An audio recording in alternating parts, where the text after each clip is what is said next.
Hello student of class 9th, as you know that we are discussing the second chapter of your chemistry and the name of this chapter is matter around us pure. Student हम previous video में book के indications के through कुछ points देख चुके थे जिसमें हमने मेटल और नॉन मेटल के बारे में स्पेशली डिस्कस किया था. स्टूडेंट जो प्रॉपर्टी मैंने बुक के इंडिकेशंस के थ्रू ये मेटल और नॉन मेटल का आपको बताया था, इस सेम प्रॉपर्टी को आपको अपने कॉपी में नोट कर लेना है. वीडियो को पॉज करके और आप इस टॉपिक को अपने कॉपी में नोट डाउन कर लेंगे. ओके. और क्लास 9th की केमिस्ट्री के वीडियो के लिए अगर आपको वीडियो सीरियल वाइज न मिले, सीरीज में न मिले, तो आपको क्या करना है कि इस चैनल पे प्लेलिस्ट वाले ऑप्शन में जाना और क्लास 9th के केमिस्ट्री का वीडियो का एक प्लेलिस्ट बना हुआ है, वहां से जाकर के आप कंप्लीट वीडियो को अपने देख सकते हैं. सो स्टूडेंट वीडियो को पॉज करके आप इसे अपने कॉपी में नोट कर लेंगे. नेक्स्ट आपको डिस्कस करना है यहाँ पे मेटलॉइड्स के बारे में. तो हम यहाँ पे देख सकते हैं elements which have property in between those of the metal and non metals are called metalloids. ऐसे एलिमेंट जिनकी प्रॉपर्टी मेटल और नॉन मेटल दोनों की होती है उसे हम कहते हैं मेटलॉइड. एग्जाम्पल के फॉर्म में सिलिकॉन, जर्मेनियम, आर्सेनिक और एंटीमनी. ये जो होते हैं एलिमेंट्स ये क्या करते हैं, मेटलॉइड्स की प्रॉपर्टी को शो करते हैं, मेटलॉइड्स की प्रॉपर्टी को शो करते हैं. नेक्स्ट हमारा पॉइंट था यहाँ पे compound. Pure substance which is made up of the two और more elements chemically combined together. ऐसे सब्सटेंस जो कि हम कह सकते हैं दो या दो से अधिक एलिमेंट से मिलकर के बने होते हैं और केमिकली कंबाइन होते हैं एक फिक्स रेशियो में मास के अकॉर्डिंग. इसे हमने डिस्कस किया था अपने वीडियो में. आगे हम आपको बता दें, ये एग्जाम्पल के तौर पे हमने डिस्कस किया था जिसे आपको अपने नोट्स में नोट करना है.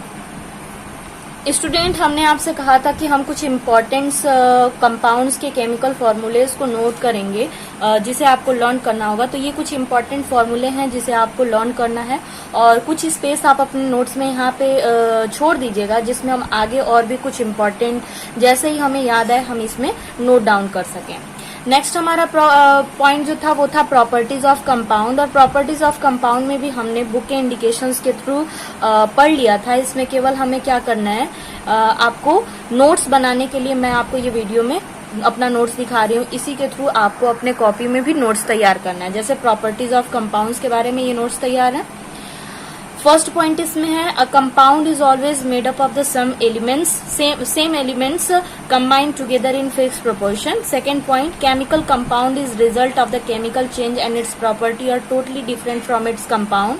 जैसा कि हमने देखा था आयरन और सल्फर जो था जब दोनों कंबाइन कर गए थे तो आयरन सल्फाइड का फॉर्मेशन हुआ था और उसकी प्रॉपर्टी टोटली डिफरेंट थी आयरन और सल्फर से.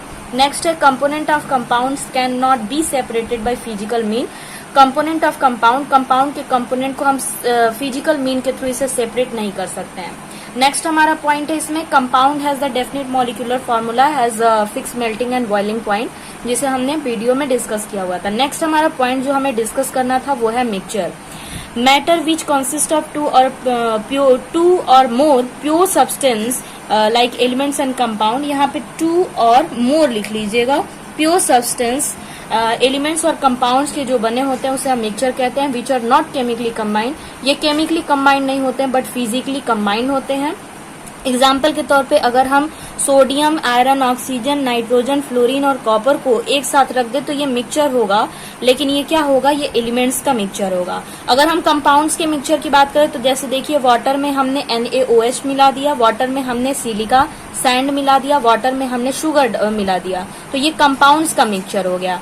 आगे एक और मिक्सचर का एग्जाम्पल जो वर्ल्ड नोन है और वाइडली हमें ये सुनने को मिलता है, ये air is the mixture of gases. और कौन कौन सी गैसेस होती हैं, O2, N2, H2, CO2, ऐसे ही कुछ गैसेस होती हैं जिसके कंपोजिशन को हम कहते हैं एयर. टाइप ऑफ मिक्सचर के बारे में हम डिस्कस करेंगे. कितने टाइप होते हैं मिक्सचर की, तो यहाँ पे 2 मिक्सचर के टाइप्स होते हैं. एक होता है होमोजीनस मिक्सचर और दूसरा होता है हेट्रोजीनस मिक्सचर. नेक्स्ट हम यहाँ पे डिस्कस करेंगे होमोजीनस मिक्सचर क्या है. Mixture in which all components of mixture are uniformly mixed and there are no boundary of separation. इनके बीच में हमें सेपरेशन बाउंड्री नहीं दिखाई देता. एग्जाम्पल के फॉर्म में हम कह सकते हैं कि अगर वाटर में हम सॉल्ट को मिक्स करें तो हमें यूनिफॉर्म दिखाई देगा ना. अगर वहीं पे वाटर में हम सैंड को मिक्स करते हैं तो यूनिफॉर्म दिखाई नहीं देगा. सैंड के पार्टिकल्स बॉटम में जाकर के बैठ जाएंगे और एक बाउंड्री का फॉर्मेशन कर जाएगा। इस तरह से हम कह सकते हैं कि होमोजीनस मिक्सचर जो होता है मिक्सचर ही है, बट इसमें कंपोनेंट जो होते हैं जिससे वो मिलकर के बना होता है वो कंपोनेंट यूनिफॉर्म रूप में होते हैं। नोट के फॉर्म में हमने यहाँ पे लिखा हुआ है ऑल होमोजीनस मिक्सचर और कॉल्ड सॉल्यूशन। जितने भी होमोजीनस मिक्सचर होते हैं इनको सॉल्यूशन कहते हैं। Solution of water and sugar, example के तौर पे एयर भी होमोजीनस मिक्सचर है और एलॉय जो होता है वो भी होमोजीनस मिक्सचर होता है। स्टूडेंट नेक्स्ट टॉपिक जो हम डिस्कस करेंगे वो है इसमें heterogeneous mixture, mixture in which all components are not equally mixed. जितने भी कंपोनेंट होते हैं वो इक्वली मिक्स्ड नहीं होते हैं, उसे हम होमोजीनस मिक्सचर कहेंगे। There are the visible boundary of separation between them, और उनके बीच में बाउंड्री एक दिखाई देता है, उनके बीच में सेपरेशन का बाउंड्री दिखाई देता है। तो आप यहाँ से कह सकते हैं हेट्रोजीनस मिक्सचर जो होता है, जैसे अगर वाटर में हम सैंड को मिक्स कर देते हैं तो हम कहते हैं कि हेट्रोजीनस मिक्सचर है। एग्जाम्पल के तौर पे यहाँ पे देख सकते हैं शुगर एंड सैंड। शुगर और सैंड का मिक्सचर हुआ। गन पाउडर में कौन कौन सा मिक्सचर होता है, तो सल्फर, चारकोल और पोटेशियम नाइट्रेट का मिक्सचर होता है गन पाउडर। चॉक, सैंड और वाटर को मिक्स करते हैं तो इसमें विजिबल बाउंड्री हमें दिखाई देती है। पेट्रोल और वाटर को अगर मिक्स करते हैं तो विजिबल बाउंड्री हमें दिखाई देती है, इसलिए हम कहते हैं कि यह हेट्रोजीनस मिक्सचर है। नेक्स्ट हम इसमें डिस्कस करेंगे प्रॉपर्टीज ऑफ मिक्सचर के बारे में। मिक्सचर में भी होमोजीनस और heterogeneous. The composition of mixture is variable. Variable होता है, ऐसा नहीं है कि ये 1:2 के रेशियो में, 3:2 के रेशियो में, 3:5 के रेशियो में हम इसे मिक्स करते हैं। इसके लिए डेफिनेट नहीं है, ये किसी भी इनडेफिनिट रेशियो में हम इसे मिक्स कर सकते हैं और मिक्स करके इसका मिक्सचर बना सकते हैं। नेक्स्ट है mixture does not have a definite melting and boiling point. Mixture की डेफिनिट मेल्टिंग और बॉइलिंग पॉइंट जो होती है वो नहीं होती है। Energy is neither absorb nor evolve during formation of mixture. Energy जो होता है वो न तो एब्जॉर्ब होता है इसके फॉर्मेशन में और न तो इवॉल्व मतलब बाहर निकलता है during formation of mixture, mixture के फॉर्मेशन में। नेक्स्ट है प्रॉपर्टी ऑफ मिक्सचर और प्रॉपर्टी ऑफ कंपोनेंट। ऐसा नहीं है कि मिक्सचर की प्रॉपर्टी और कंपोनेंट की प्रॉपर्टी डिफरेंट होती है, दोनों की प्रॉपर्टी एज सेम होती है। नेक्स्ट पॉइंट है इसमें components can be separated by physical mean. Components को, मिक्सचर के कंपोनेंट्स को हम फिजिकल मीन से इसे सेपरेट कर सकते हैं। स्टूडेंट हमारा नेक्स्ट टॉपिक है यहाँ पे चेंजिंग, और चेंजिंग में हम यहाँ पे देख सकते हैं कि फर्स्ट चेंजिंग 2 टाइप की होती है। एक होता है फिजिकल चेंज और एक होता है केमिकल चेंज।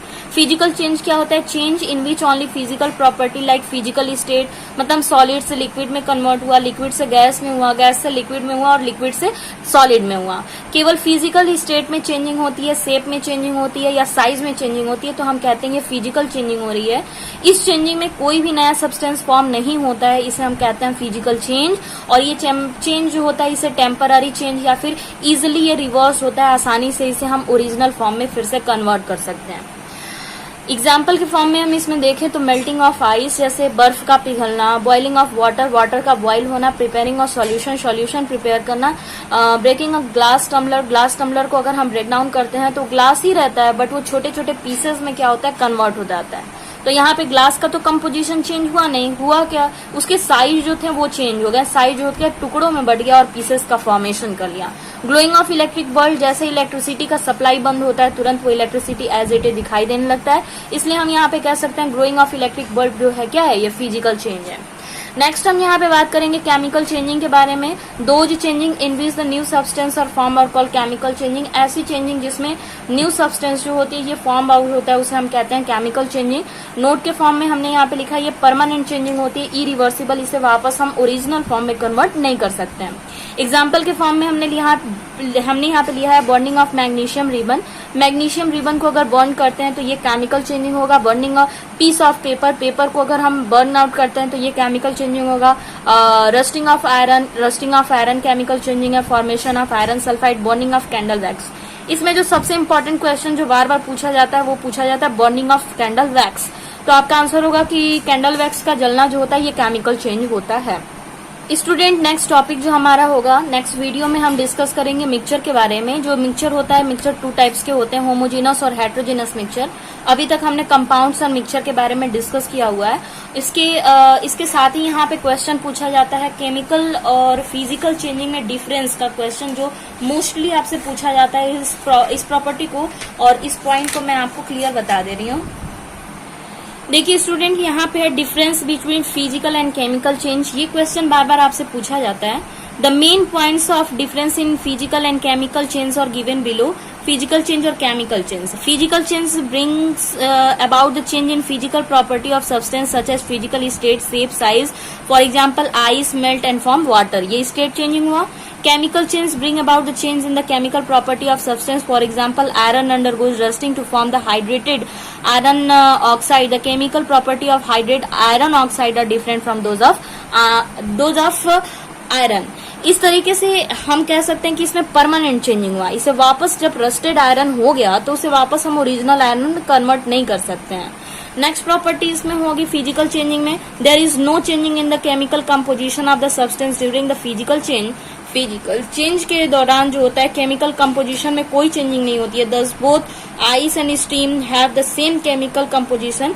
आइस और स्टीम दोनों का same chemical composition as it is बना रहता है. जबकि यहाँ पे अगर हम बात करें there is always a change in chemical composition of substance during the chemical change. For example iron rust has different chemical composition. Okay, next है no new substances form in physical change. And next इसमें है a new substances always form during the chemical change. Student ऐसे ही कुछ points 3 और 4 points आप अपने copy में नोट कर लेंगे. ये डिफरेंसेस अक्सर आपसे पूछे जाते हैं, तो फिजिकल और केमिकल चेंजिंग के बीच में डिफरेंसेस आप इसमें अपनी कॉपी में नोट कर लेंगे. और हमारा नेक्स्ट जो पॉइंट होगा, नेक्स्ट पॉइंट जो हम डिस्कस करने वाले हैं वो है मिक्सचर. मिक्सचर के बारे में अब हम कंप्लीटली इसमें स्टडी करेंगे. होमोजीनस और हेट्रोजीनस मिक्सचर 2 टाइप के मिक्सचर होते हैं. सबसे पहले हम स्टार्ट करेंगे इसमें सॉल्यूशन के बारे में. और सॉल्यूशन में हम कौन से पॉइंट्स यहाँ पे नोट करेंगे. यहाँ पे हमने लिखा है ट्रू सॉल्यूशन क्या होता है, इसके कंपोनेंट्स क्या होते हैं, टाइप ऑफ सॉल्यूशन, सॉल्यूशन के टाइप कितने होते हैं, प्रॉपर्टीज ऑफ सॉल्यूशन क्या होता है, और कॉन्सेंट्रेशन ऑफ सॉल्यूशन किस तरीके से निकालते हैं, सॉल्युबिलिटी क्या है, और सैचुरेटेड अनसैचुरेटेड सॉल्यूशन क्या होता है. इसके बारे में हम नेक्स्ट वीडियो में डिस्कस करेंगे. Thank you.